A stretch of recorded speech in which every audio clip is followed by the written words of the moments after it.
அன்பார்ந்த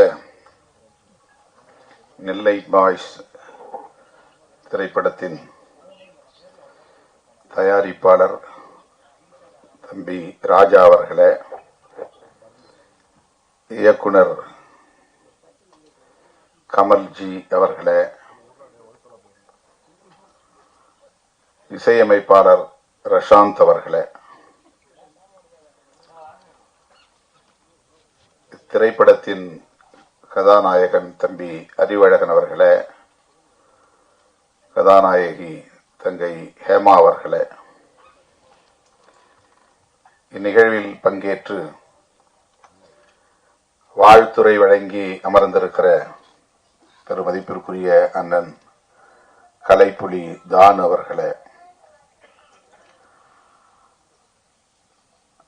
வாழ்த்துரை வழங்கி நிகழ்வுக்கு சிறப்பு சேர்த்திருக்கிற பெருமதிப்பிற்குரிய அண்ணன் கே ராஜன் அவர்களே,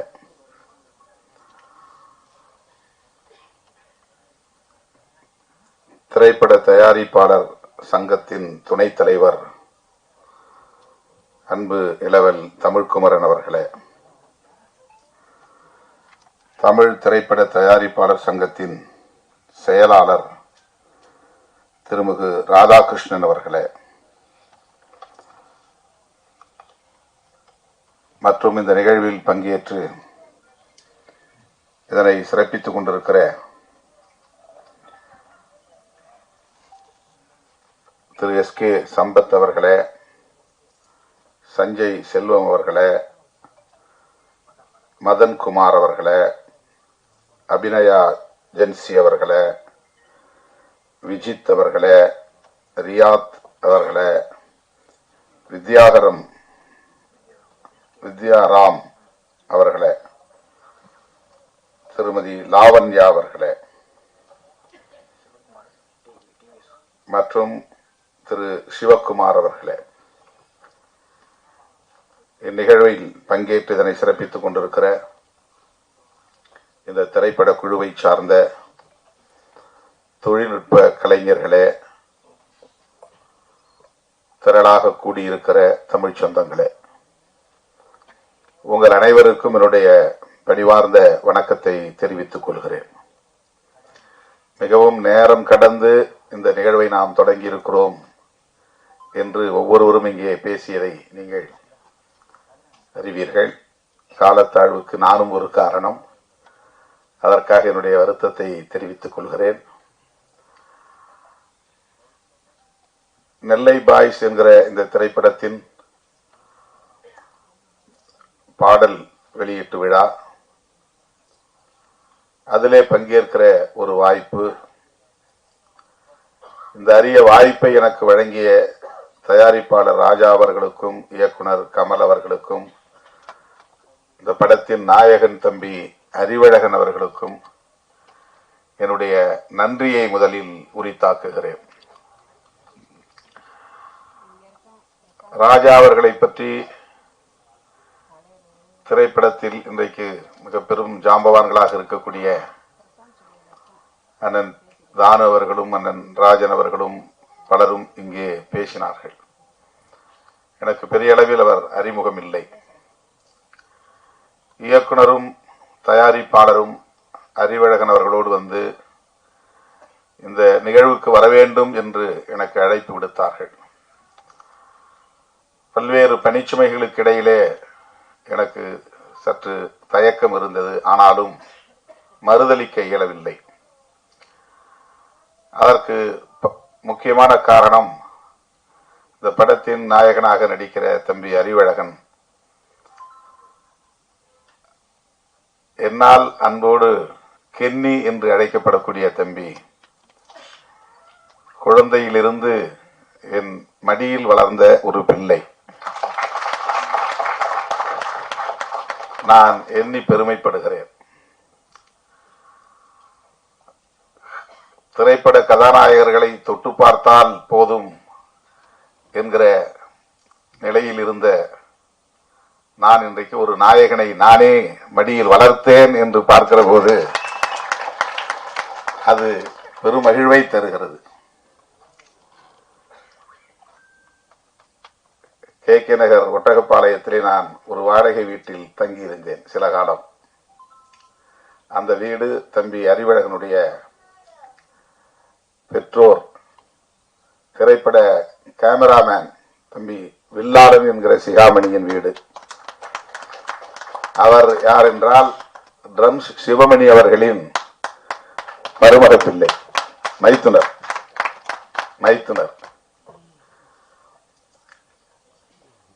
அந்த வீட்டில் நான் இருந்தபோது இவன் 1 வயதோ 2 வயதோ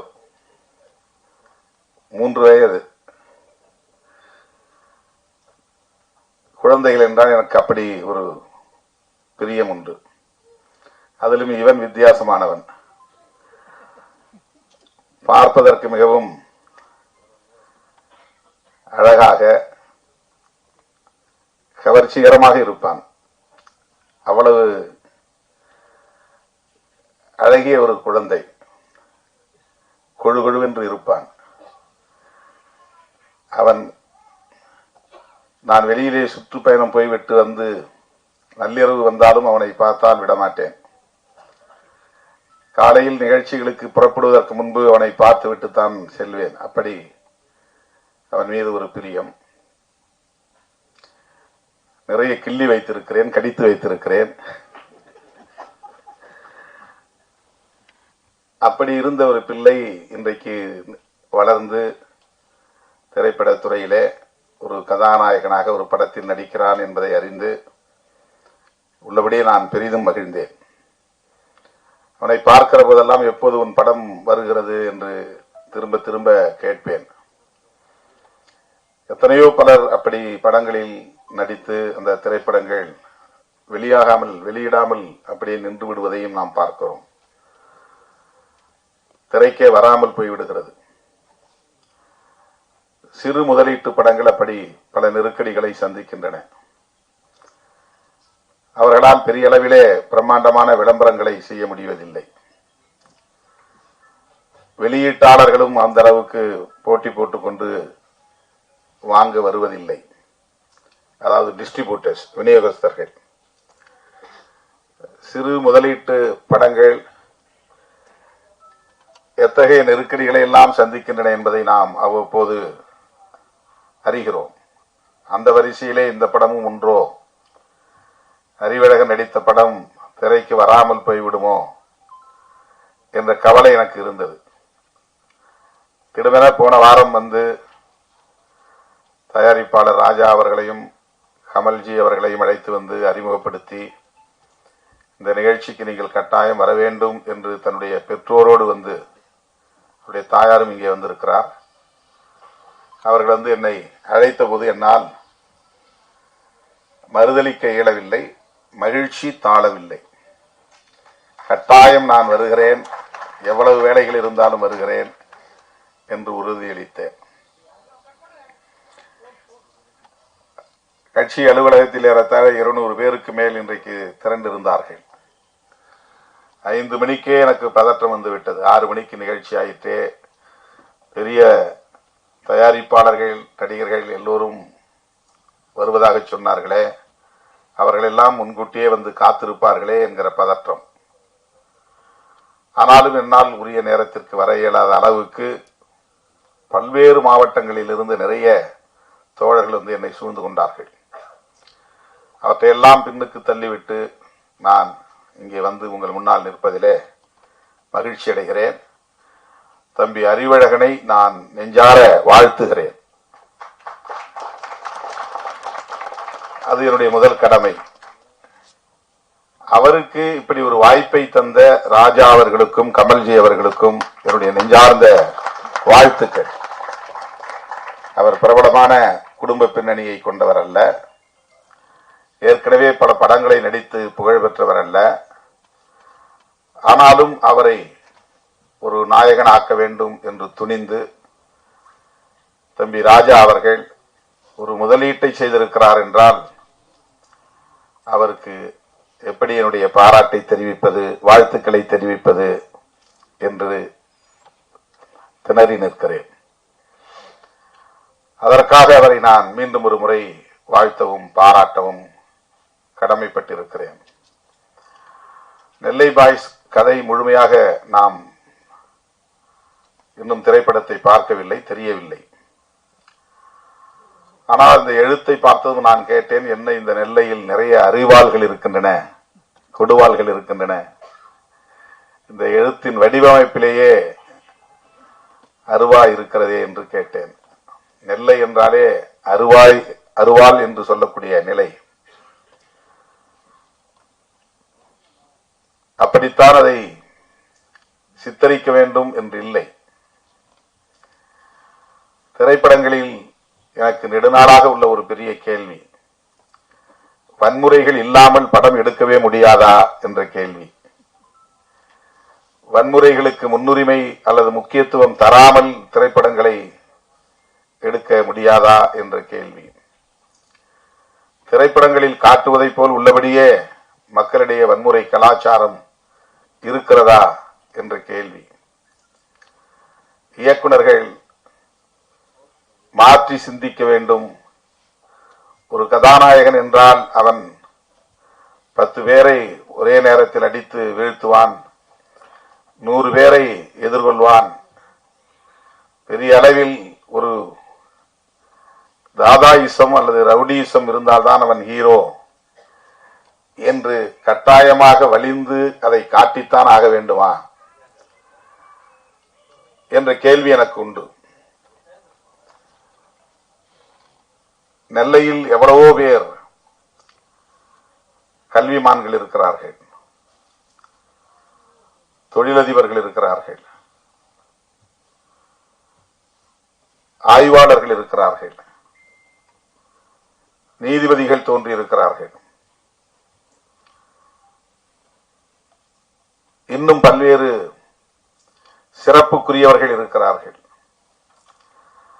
தென் மாவட்டங்கள் என்றாலே அருவா கலாச்சாரம், நெல்லை என்றாலே அருவா கலாச்சாரம் என்பதை போன்ற ஒரு தோற்றத்தை ஏற்படுத்துகிற போக்கு தொடர்ந்து இருக்கிறதே என்ற கவலை எனக்கு உண்டு. இந்த படத்தை வைத்து நான் பேசுவதாக கருத வேண்டாம், பொதுவாக பேசுகிறேன். அதை நாம் நியாயப்படுத்துகிறோம், காதலும் வீரமும் தமிழர் பண்பாடு என்று. வீரம் என்பது வேறு, வன்முறை என்பது வேறு. நான் மதுரையிலே 90களின் தொடக்கத்தில் இந்த இயக்கப் பணிகளை ஆற்றிய போது தோழர்களுக்கு பேசுகிற போது, வீரம் என்றால் அருவாளை தூக்குவது என்று பொருள் அல்ல. நெருக்கடிகள் சூழ்ந்த போதும் கொள்கை நெறிப்படியே வாழ்தல் வீரம் என்று ஒரு முழக்கமே நான் எழுதினேன். நெருக்கடிகள் சூழ்ந்த போதும் கொள்கை நெறிப்படியே வாழ்தல் வீரம், நெருப்படைக்குள் வீழ்ந்த போதும் அடிமை நெறி மீறி பாய்தல் தீரம் என்று வீரத்திற்கும் தீரத்திற்கும் நான் ஒரு முழக்கம் எழுதினேன். இது ஒரு கவிதை வரியாக தோழர்கள் எடுத்துக்கொண்டார்கள். வீரம் தீரம் என்பது முரட்டுத்தனமாக செயல்படுவது என்று பொருள் அல்ல, மூர்க்கமாக செயல்படுவது என்று பொருள் அல்ல. அருவாளை தூக்கி நோஞ்சான்களை வெட்டுவதுதான் வீரம் என்று பொருளாகாது. நிராயுத பாணிகளை வெட்டுவது, ஆயுதம் தாங்கிய கும்பல் நிராயுத பாணிகளை வெட்டுவது வீரமாகாது. 10 பேர் சேர்ந்து பேருந்திலே வருகிற நிராயுத பாணிகளை சுற்றி வளைத்து அவர்களை வெட்டி வீழ்த்துவது வீரம் என்ற ஒரு பார்வை இங்கே இருக்கிறது. அப்படி அல்ல. நாம் ஏற்றுக்கொண்ட கொள்கை, நாம் உள்வாங்கிக் கொண்ட கொள்கை, அந்த கொள்கைக்கு நெருக்கடி வருகிற போது அரசு தரப்பிலிருந்து வந்தாலும் பிற தரப்பிலிருந்து வந்தாலும், காவல்துறை தந்தாலும் அல்லது மற்றவர்கள் தந்தாலும், அந்த கொள்கையிலிருந்து ஒருபோதும் நான் வழுவ மாட்டேன், நழுவ மாட்டேன். சிறையில் அடைத்தாலும் அதிலிருந்து பின்வாங்க மாட்டேன். துப்பாக்கி சூட்டை நடத்தினாலும் அதிலிருந்து பின்வாங்க மாட்டேன் என்று எதிர்த்து நிற்பதுதான் உண்மையான வீரம். ஆனால் நாம் இங்கே வன்முறையை வீரமாக சித்தரிக்கிறோம். ரவுடியிசம் என்பது வேறு, ஹீரோயிசம் என்பது வேறு. ஆனால் இங்கே ரவுடியிசம் தான் ஹீரோயிசமாக மீண்டும் மீண்டும் உயர்த்தி பிடிக்கப்படுகிறது. புரட்சி என்பது வேறு, வன்முறை என்பது வேறு என்று நான் ஒரு பாடல் ஒரு திரைப்படத்திற்காக எழுதி கொடுத்தேன். அந்த பாடலும் திரைப்படத்தில் வந்தது. புரட்சி என்பது கட்டாயம் ரத்தம் சிந்திதான் ஆக வேண்டும் என்று இல்லை. புரட்சியாளர் அம்பேத்கர் செய்தது ஆயுதம் இல்லாத ஒரு புரட்சி. அவர் எந்த இடத்திலும் ஆயுதம் ஏந்துவோம் என்று சொல்லவில்லை. ஆயுதம் ஏந்துவதற்கான எந்த சூழலையும் அவர் உருவாக்கவில்லை. ஆனால் இன்றைக்கு இந்திய அரசியலில் விவாதங்களின் மைய பொருளாய் இருப்பது அம்பேத்கரின் சிந்தனைகள் தான்.